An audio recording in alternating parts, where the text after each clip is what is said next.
கிறிஸ்துவுக்குள் மிகவும் பிரியமானவர்களே, இயேசு கிறிஸ்துவின் நாமத்தில் உங்கள் யாவரையும் அன்போடு கூட நான் வாழ்த்துகிறேன். இந்த நாளிலும் தேவன் நம்மோடு கூட இடைப்படுகின்ற வார்த்தை சங்கீதம் 14:7. சீயோனிலிருந்து இஸ்ரவேலுக்கு இரட்சிப்பு வருவதாக. கர்த்தர் தம்முடைய ஜனத்தின் சிறையிருப்பை திருப்பும்போது, யாக்கோபுக்கு களிப்பும் இஸ்ரவேலுக்கு மகிழ்ச்சியும் உண்டாகும். இந்த வார்த்தையின் மூலம் தேவன் இன்றைக்கு நம் ஒவ்வொருவரோடும் கூட தீர்க்க தரிசனமாக இடைப்பட விரும்புகிறதை நான் பார்க்கிறேன். இந்த நாள்ல கூட நம்முடைய தேவனுடைய ஒரு நேச்சர் என்னன்னா, அவர் சிறையிருப்பை திருப்புகிற தேவன். அது என்ன விதமான சிறையிருப்பா இருந்தாலும், அந்த சிறையிருப்பை திருப்பி தம்முடைய ஜனங்களுக்கு களிப்பையும், மகிழ்ச்சியும் கொடுக்கிற தேவன் தான் நம்முடைய தேவன். ஒருவேளை இன்றைக்கு உங்க வாழ்க்கையில என்ன சிறையிருப்புக்குள்ள நீங்க இருந்தாலும், ஒருவேளை வியாதியின் சிறையிருப்பா இருக்கலாம், இல்ல ஒரு கடன் அப்படிங்கிற சிறையிருப்பா இருக்கலாம், இல்ல ஒரு பாவத்தின் அடிமைத்தனமா இருக்கலாம், இல்ல மனிதர்கள் உங்களை அடிமைப்படுத்தி ஆளுகை செய்யக்கூடிய இடத்துல நீங்க இருக்கலாம். அது என்ன விதமாய் சிறையிருப்பாய் இருந்தா கூட, தேவன் இன்றைக்கு அவர் சிறையிருப்பை திருப்புகிறதை நம்ம பார்க்கிறோம். அப்போ அவர் தன் பிள்ளைகள் எந்த விதத்திலயும் சிறைப்பட்டு இருக்கிறதை விரும்பாத ஒரு நல்ல தகப்பனாய் இருக்கிறத நம்ம பார்க்கிறோம். அன்றைக்கு அந்த 18 வருஷம் கூனிய அவர் போய் அங்க சுகப்படுத்தும்போது அவர் சொல்லுகிற ஒரு காரியம், ஆபிரகாமின் குமாரத்தியாகிய இவள் கட்டப்பட்டிருக்கிறது, அது தேவனுடைய சித்தம் இல்லையே அப்படின்னு சொல்லி அங்கே அவளை சுகமாக்குகிறத நம்ம பார்க்கிறோம். அப்போ இன்றைக்கு எந்த இடத்துல, எந்த காரியங்கள்ல நீங்க கட்டப்பட்டு இருக்கிறீங்களோ, இந்த வார்த்தைய நீங்க சொல்லி, இந்த வார்த்தை எனக்காக உரியத தேவன் தந்திருக்கிறார். ஆகவே இன்றைக்கு என்னுடைய சிறையிருப்பை அவர் திருப்புகிறார்ன்னு சொல்லி நீங்க விசுவாசத்தோடு நீங்க அறிக்கை செய்க. நிச்சயமா நீங்க எந்த சிறையிருப்புக்குள்ள இருந்தாலும், கர்த்தர் அந்த சிறையிருப்பை அவர் திருப்புகிற நல்ல தேவனாய் இருக்கிறார். இதே வார்த்தைய நம்ம சங்கீதம் 126 1, 2ல நம்ம பார்க்கும்போது, சியோனின் சிறையிருப்பை கர்த்தர் திருப்பும்போது சொப்பனம் காண்கிறவர்கள் போல் இருந்தோம். அப்பொழுது நம்முடைய வாய் நகைப்பினாலும் நம்முடைய நாவு ஆனந்த சத்தத்தினாலும் நிறைந்திருந்தது.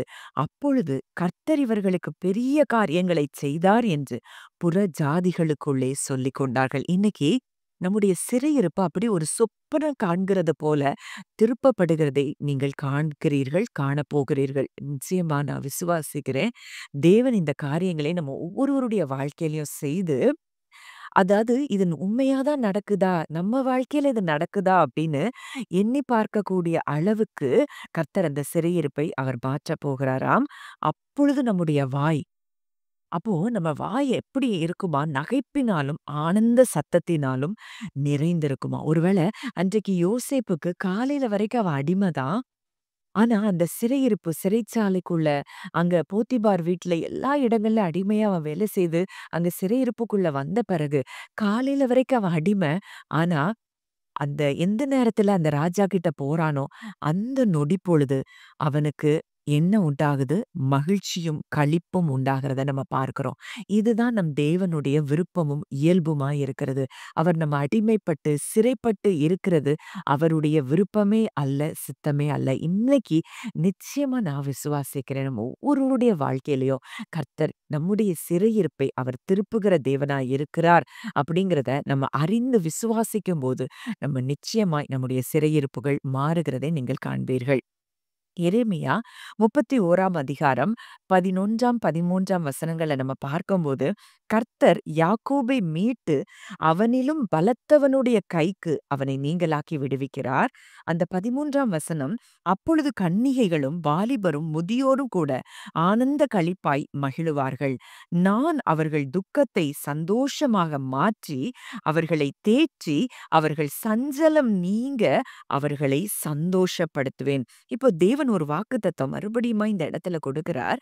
யாக்கோபை யாக்கோபுனா யாரு? அவருடைய சந்ததி. இஸ்ரவேல் சந்ததி. அந்த சந்ததி அவர் என்ன செய்றாரா? அவனிலும் பலத்தவனுடைய கைக்கு. ஒருவேளை இன்றைக்கு நமக்கு பெரிய பலவான்களாய் சில காரியங்கள் தெரியலாம். பெரிய பெரிய காரியங்களாய் பயமுறுத்தி கொண்டிருக்கலாம். நம்மளை அடிமைப்படுத்தி கொண்டிருக்கலாம். அவர்கள் அப்படிப்பட்ட பலத்தவனுடைய கைக்கு அவனை நீங்கலாக்கி விடுவிக்கிற தேவனாய் இருக்கிறாராம். நம்மை நீங்கலாக்கி விடுவித்து அங்க என்ன செய்றாரு? அங்க கன்னிகைகள், வாலிபர், முதியோர் எல்லாரும் அங்கே ஆனந்த களிப்பாய் மகிழுவார்கள். இன்றைக்கு உங்க சிறையிருப்ப திருப்பும்போது, உங்க குடும்பங்கள்ல இருக்கிற எல்லாரும் ஆனந்த களிப்பாய் மகிழும்படியான கிரியைகளை தேவன் செய்கிறார் என்று சொல்லி நான் நிச்சயமாய் விசுவாசிக்கிறேன்.